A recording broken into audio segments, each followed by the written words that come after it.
Yo les gars, on se retrouve aujourd'hui pour une toute nouvelle vidéo. J'espère que vous allez bien. En tout cas, moi ça va super. Donc les gars, bien évidemment, je vais faire cette vidéo pour vous parler du dossier qui, je pense, trottine dans ma tête depuis hier soir. Et c'est Amrabat. Alors apparemment, Amrabat serait ouvert à venir au Barça et aurait même trouvé un accord avec le club catalan. Ça c'est pour mon plus grand bien parce que vous savez à quel point je suis un fan inconditionnel du Barça. Et en même temps, je suis marocain, donc c'est magnifique. J'aimerais bien qu'il vienne, mais par contre, s'il vient, j'espère qu'il jouera pas un rôle de remplaçant. Et j'espère que Xavi nous mettra pas Busquets, en tout cas. Donc, il y a de nombreuses infos qui sont sorties, hein. Apparemment, le Barça aurait fait une première offre d'environ 3 millions pour Amrabat, un prêt de 3 millions avec une option d'achat de 37 millions. La Fiorentina serait ouverte à un départ d'Amrabat seulement en transfert permanent ou en prêt avec option d'achat obligatoire. Ça veut dire qu'ils veulent vraiment qu'il parte définitivement s'il part. Voilà, donc je pense qu'Amrabat, j'espère en tout cas qu'il va venir parce que pour moi ce serait une superbe recrue. Et ce serait l'avenir à la place de Busquets, qui je pense pas qu'il prolongera, je pense qu'il partira à l'Inter Miami. En tout cas, si Amrabat vient, je pense qu'il restera pas mal de temps au Barça parce que même si c'est en prêt, sachant que Amrabat va venir, si Busquets part à l'Inter Miami, il y aura qui, j'ai envie de dire, au poste de sentinelle en milieu défensif pour remplacer Busquets? Personne, vu que Xavi n'aime pas mettre De Jong en milieu défensif. On l'a vu, il l'a essayé à chaque fois qu'il a mis De Jong en 6 et Gavi et Pedri à côté de lui. Le match d'après, il n'a pas refait la même compo. Donc pour vous dire à quel point je pense pas qu'il aime, mais il apprécie De Jong en 6. Donc si Busquets part, Xavi va se dire dans sa tête qu'il a personne au poste de sentinelle et milieu défensif. Donc pourquoi, même avec un prêt, ne garderait-il pas Amrabat pour les saisons à venir alors que c'est un excellent joueur. Donc voilà, pourquoi il ne garderait pas Amrabat si Busquets part, sachant qu'il sait qu'il n'y aura personne pour remplacer Busquets à part Amrabat. Donc je pense que s'il le prend, j'espère qu'Amrabat va rester pas mal de temps. Parce que pour moi, Amrabat, c'est vraiment un super joueur. C'est vraiment un super joueur. Il y a plusieurs médias qui disent que Amrabat a trouvé un accord avec le Barça et qu'il manque plus qu'au Barça de se mettre d'accord avec la Fiorentina. Il y a d'autres sources, notamment des médias espagnols qui disent que, mais il faut toujours se méfier avec ces médias espagnols, et c'est pas Dembélé qui dira le contraire, notamment qu'Amrabat n'est pas allé à l'entraînement, ne s'est pas entraîné ce matin. Cependant, le Barça a vu sa première offre refusée apparemment par la Fiorentina, mais le Barça a bien l'intention de revenir à la charge et d'en faire une deuxième avant ce soir. Et ce qui me laisse vraiment croire en l'avenue d'Amrabat au Barça, c'est le fait que Fabrizio Romano a communiqué sur le dossier en disant comme quoi Amrabat ne s'était pas entraîné ce matin, il poussait réellement son départ de la Fiorentina pour rejoindre le Barça.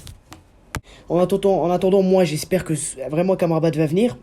Parce que c'est une superbe recrue, c'est un joueur qui sait faire énormément de choses.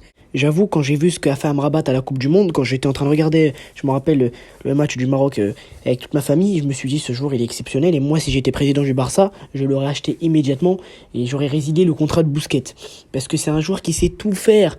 C'est un milieu génial, il est solide, il a une relance de malade, il a une gestion incroyable du milieu de terrain, il est capable de tout contrôler. Voilà, il est solide sur les appuis, puissant. Voilà, on a vu ce qu'il a fait à Busquets, il a un toucher de balle, il a une bonne technique, c'est un joueur qui ne panique pas, il est toujours serein dans ce qu'il fait et c'est vraiment d'un joueur comme ça que dont le Barça a besoin au milieu de terrain, c'est vraiment d'un joueur comme ça. Et je pense réellement qu'il peut permettre au Barça de conserver encore plus le ballon, vu que c'est ce que Xavi aime énormément faire, et c'est l'ADN du club. On l'a vu à la Coupe du Monde en sentinelle, il y a même Walid El Regragui qui récemment a dit qu'il a fait un montage vidéo de 3 jours pour expliquer à Amrabat son rôle, parce qu'avant Amrabat il ne savait pas quel était vraiment son rôle dans l'équipe, et il lui a vraiment appris ce poste de sentinelle, parce que de toute façon Amrabat était le seul joueur qui pouvait jouer à ce poste au Maroc, et donc voilà, je pense que ce que lui a montré Walid Regragui, je ne vois pas pourquoi il ne le referait pas au Barça. Il a été énorme durant la Coupe du Monde, il a quand même fait une demi-finale de Coupe du Monde, hein. Le Maroc a quand même fait une demi-finale de Coupe du Monde, donc on peut en être fier, mais voilà, j'espère qu'Amrabat s'il vient au Barça, ce sera pas pour être remplaçant, mais bien pour être titulaire. En attendant, je voulais également parler d'un autre dossier qui est, à vrai dire, ultra chaud, c'est Ziyech. Alors là les Marocains, ils attirent les convoitises dans ce dernier jour de mercato avec le départ de Mlahi, on l'a vu, du côté de Marseille. Et là, il y a Ziyech qui apparemment serait à Paris pour signer son contrat et passer sa visite médicale. Donc il aurait eu l'accord de Chelsea pour se rendre à Paris et pour signer son contrat, et qui serait en train de faire sa visite médicale. Donc est-ce que ce serait une bonne recrue et un bon point de chute pour lui? Je sais pas, parce qu'on sait pas en fait s'il va jouer. Ziyech, on sait pas s'il sera titulaire. Mais moi je serais Galtier, je le mettrais titulaire attaquant droit, sur le côté droit avec Hakimi. Ils vont vraiment pouvoir faire de grandes choses les deux sur ce côté droit, lui et Hakimi. Donc je pense que voilà, il faudrait qu'il le fasse jouer. Franchement, il faudrait qu'il le fasse jouer. Est-ce qu'il est venu pour du temps de jeu? Je pense que oui, parce qu'à Chelsea, il joue pas sur les ordres de Graham Potters. Bon, son Chelsea, c'est pas pour être méchant, mais j'ai envie de dire, il est un petit peu dégueulasse à avoir joué depuis que Graham Potters est arrivé. Chelsea, en parlant de ça, dépense sans arrêt presque 500 millions sur le marché des transferts. Et le fair play financier, visiblement, n'apparaît toujours pas. Hein. Par contre, quand c'est des clubs comme, je sais pas, le Real, le Barça est embêté avec ce fair play financier, alors que Chelsea peut dépenser 550 millions à tout va. Donc il y a des fois des choses qu'on ne comprend pas. Mais bon, j'espère en tout cas que Ziyech va quitter Chelsea pour rejoindre le PSG ou un autre club. En tout cas, j'espère qu'au PSG, il aura beaucoup plus de temps de jeu qu'à Chelsea. Sachant que moi je l'aurais plus vu personnellement, je l'aurais plus vu en Italie, à Milan ou encore en Allemagne.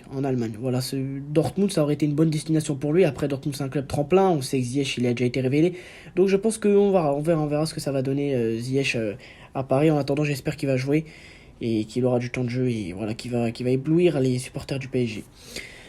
Voilà les gars, c'était tout pour cette vidéo. Donc c'était pour vous donner mon petit point de vue sur les transferts de nos Marocains dans ces dernières heures de mercato, avec voilà les possibles départs de Ziyech, Amrabat, et voilà, le départ, ça a été conclu de Unai.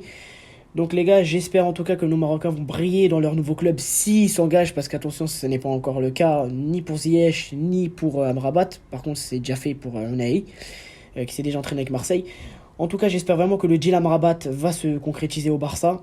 Et j'espère que voilà, le Barça va trouver un accord avec la Fiorentina d'ici ce soir et la clôture du mercato.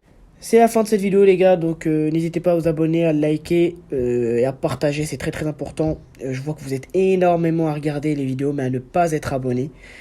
Donc les gars, c'est gratuit, ça vous rejoignez la communauté. Je vais essayer de faire un max de vidéos. Donc c'était tout pour cette vidéo, n'hésitez pas à liker, à partager. On se retrouve pour une toute prochaine vidéo. Ciao et vive le foot.